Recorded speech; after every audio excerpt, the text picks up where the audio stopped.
রাজ্যের মাদ্রাসা শিক্ষা ব্যবস্থার প্রকৃত চিত্র সামনে আনতে এবারে বড় পদক্ষেপ নিল নবান্ন। শিক্ষা পরিকাঠামো, ছাত্রছাত্রী, শিক্ষক, শিক্ষাকর্মী থেকে শুরু করে প্রশাসনিক নথিভুক্তিকরণ সবকিছুর খুঁটিনাটি তথ্য সংগ্রহ করতে রাজ্য জুড়ে শুরু হতে চলেছে ব্যাপক সমীক্ষা। ব্লক ও পুরসভা স্তরে থাকা প্রতিটি মাদ্রাসার বাস্তব পরিস্থিতি খতিয়ে দেখে একটি সমন্বিত রিপোর্ট তৈরি করার নির্দেশ দেওয়া হয়েছে জেলা প্রশাসনকে। আগামী 5ই জুলাই 2026-এর মধ্যে সেই রিপোর্ট জমা দিতে হবে রাজ্য সরকারের কাছে। প্রশাসনের মতে ভবিষ্যতে মাদ্রাসা শিক্ষার উন্নয়ন, পরিকল্পনা এবং পড়ুয়াদের স্বার্থ রক্ষার জন্য এই সমীক্ষা অত্যন্ত গুরুত্বপূর্ণ ভূমিকা পালন করবে। গত 5ই জুন 2026 তারিখে রাজ্যের সংখ্যালঘু বিষয়ক এবং মাদ্রাসা শিক্ষা দপ্তরের পক্ষ থেকে সমস্ত জেলার জেলাশাসকদের কাছে একটি বিস্তারিত নির্দেশিকা পাঠানো হয়েছে। সেই নির্দেশিকায় স্পষ্ট জানানো হয়েছে, কোনো মাদ্রাসা এই সমীক্ষার বাইরে থাকবে না। সরকারি, বেসরকারি, স্বীকৃত, অস্বীকৃত, অনুদানপ্রাপ্ত কিংবা অনুদানবিহীন প্রতিটি মাদ্রাসার তথ্য সংগ্রহ করতে হবে প্রশাসনকে। রাজ্য সরকারের এই সিদ্ধান্তকে ঘিরে ইতিমধ্যেই শুরু হয়েছে আলোচনা।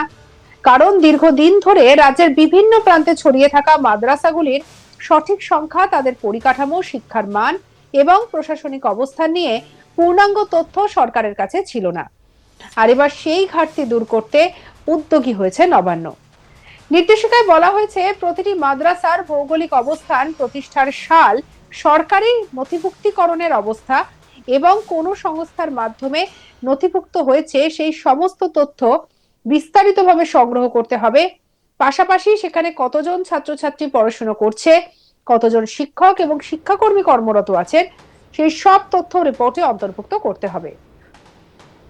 শুধু তাই নয়, সংশ্লিষ্ট মাদ্রাসাটি আবাসিক কিনা, কোনো সরকারি বা বেসরকারি সংস্থার আর্থিক সহায়তা পায় কিনা, কি ধরনের পাঠ্যক্রম অনুসরণ করা হয়, ধর্মীয় শিক্ষার পাশাপাশি সাধারণ শিক্ষার কি ব্যবস্থা রয়েছে, সেই বিষয়ে বিস্তারিত তথ্য চাওয়া হয়েছে।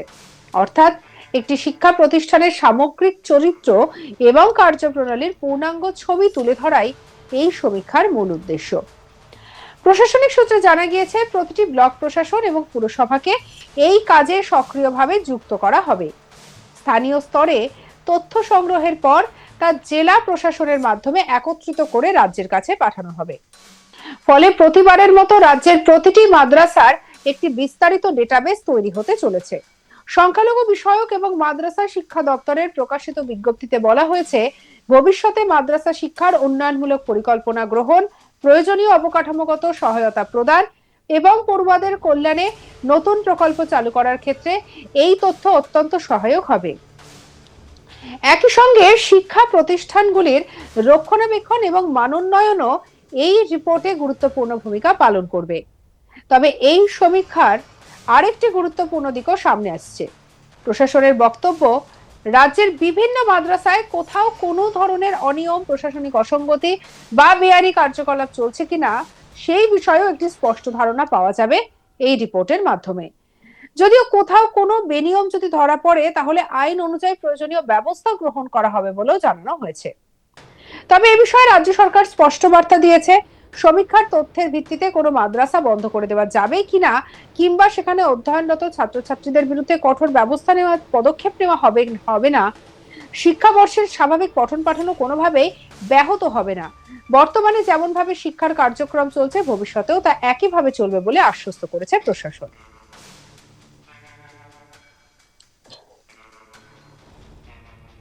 এ বিষয়ে বিজেপি সাংসদ জ্যোতির্ময় সিং মাহাতো কি বলছেন, শুনবো। আমি এই নির্দেশিকাকে আমি সাধুবাদ জানাই। গভর্নমেন্টের যে স্টেপ, খুব ভালো উদ্যোগ। কারণ বিজেপি সরকার না এলে মনে হয় এরকম উদ্যোগ নেওয়া যেত না। মাদ্রাসার প্রয়োজন কি আছে সেটা আমি বুঝতে পারছি না। মাদ্রাসাতে কি হয়? ডাক্তার, ইঞ্জিনিয়ার কি তৈরি হয়? সায়েন্টিস্ট তৈরি হয়, ওখানে মোল্লা তৈরি হয়। আমার মনে হয় মাদ্রাসা বন্ধ করে দেওয়া উচিত। স্কুল, কলেজ, যে পঠন পাঠন ভারতীয় কালচারে, ভারতীয় সংস্কৃতিতে দীর্ঘদিন থেকে আমাদের যে অতীতের যে শিক্ষা ব্যবস্থা, সেই শিক্ষা ব্যবস্থা যেরকম চলছিল সেরকমই হওয়া উচিত।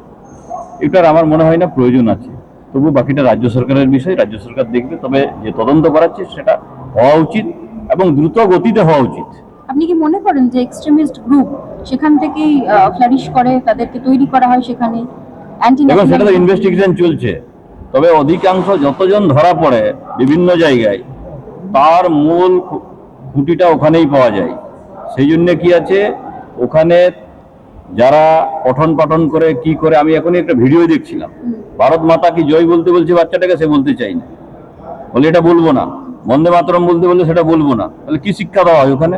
এটা তুলে দেওয়া উচিত। তিনটে দাবি আছে মাদ্রাসা সংক্রান্ত। একটা হচ্ছে বৈধ মাদ্রাসা থাকুক, খারিজি মাদ্রাসাগুলো বন্ধ হয়ে যায়, যেগুলো প্রাইভেট ইনভেস্টমেন্ট আসে সেখান থেকে। মাদ্রাসার প্রয়োজন বলিনি। দ্বিতীয় হচ্ছে একটা কথা হয়, আপনি যেটা বললেন সব মাদ্রাসা তুলে দেওয়া হোক। আর থার্ড হচ্ছে এই মাদ্রাসাগুলোকে সিবিএসসি, আইসিএসসি বা বেঙ্গল বোর্ডের আন্ডারে আনা হোক। মাদ্রাসার প্রয়োজনেই নেই, আমি ব্যক্তিগতভাবে বলছি মাদ্রাসা তুলে দেওয়া উচিত। মাদ্রাসার থেকে কি তৈরি হয় সবাই জানে, গভর্নমেন্ট ইনভেস্টিগেশন করছে, কি আছে না আছে সেটা গভর্নমেন্টের নিজস্ব একটা পলিসি আছে। তবে আমার ব্যক্তিগত মতামত, মাদ্রাসা পশ্চিমবাংলায় প্রয়োজন নেই। এটা কি পার্টির কথা বলছেন? বিজেপি পার্টি চায় এটা? আমি ব্যক্তিগতভাবে বলে দিলাম, সাংসদ আমি বলে দিলাম কি এটা ভারতবর্ষে কতটুকু প্রয়োজন আছে আমার জানা নেই, বাংলাদেশে প্রয়োজন আছে এগুলো। পাকিস্তান, বাংলাদেশে কি হচ্ছে আমরা দেখতে পাচ্ছি, সেই জন্য বলছি এটার প্রয়োজন নেই আমাদের এখানে। আর ইনভেস্টিগেশন যা করছে এটাকে ওয়েলকাম জানাই, খুব দ্রুত গতিতে তদন্ত হোক, আর এর কি আছে না আছে সেটা একদম পুরো নিখুঁত আসা উচিত। এদিকে মাদ্রাসা শিক্ষাকে কেন্দ্র করে সম্প্রতি আরো একটি গুরুত্বপূর্ণ সিদ্ধান্ত সামনে এসেছে। কয়েকদিন আগে রাজ্যের মাদ্রাসা শিক্ষা দপ্তর সমস্ত মাদ্রাসার জন্য একটি নির্দেশিকা জারি করে। গত 19শে মে প্রকাশিত সেই নির্দেশে বলা হয়, প্রতিদিন বিদ্যালয়ের অ্যাসেম্বলি বা প্রার্থনা সভার সময় বাধ্যতামূলকভাবে বন্দে মাতরম গাইতে হবে। মাদ্রাসা শিক্ষার ডিরেক্টরেটের তরফে জারি হওয়া এই নির্দেশ নিয়ে শিক্ষা মহলে ব্যাপক জল্পনা আলোচনা শুরু হয়। এই পরিস্থিতিতে নতুন সমীক্ষার নির্দেশ বিশেষ তাৎপর্যপূর্ণ বলেই মনে করছে পর্যবেক্ষকদের একাংশ। তাদের মতে রাজ্যের মাদ্রাসা শিক্ষা ব্যবস্থার প্রকৃত অবস্থা সম্পর্কে সরকার একটি সুস্পষ্ট এবং নির্ভরযোগ্য তথ্য ভান্ডার তৈরি করতে চাইছে।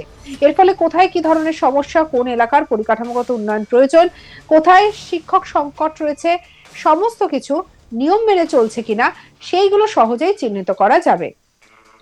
তবে এই সমস্ত কিছুর মধ্যে এ বিষয়ে বিজেপি সাংসদ জ্যোতির্ময় সিং মাহাতো বিস্ফোরক মন্তব্য করেছেন। তিনি বলেছেন, মাদ্রাসার প্রয়োজন নেই, পশ্চিমবঙ্গে মাদ্রাসা তুলে দেওয়া উচিত। এর প্রয়োজন বাংলাদেশে থাকতে পারে, কিন্তু এখানে প্রয়োজন নেই। কি বলেছেন শুনবো আরো একবার। এই নির্দেশিকাকে আমি সাধুবাদ জানাই, গভর্নমেন্টের যে স্টেপ খুব ভালো উদ্যোগ। কারণ বিজেপি সরকার না এলে মনে হয় এরকম উদ্যোগ নেওয়া যেত না। মাদ্রাসার প্রয়োজন কি আছে সেটা আমি বুঝতে পারছি না। মাদ্রাসাতে কি হয়, ডাক্তার, ইঞ্জিনিয়ার কি তৈরি হয়, সায়েন্টিস্ট তৈরি হয় ওখানে। সঙ্গে রাখুন আজ তাক বাংলাকে। আপনার মতামত জানান কমেন্ট সেকশনে, সাবস্ক্রাইব করতে ভুলবেন না।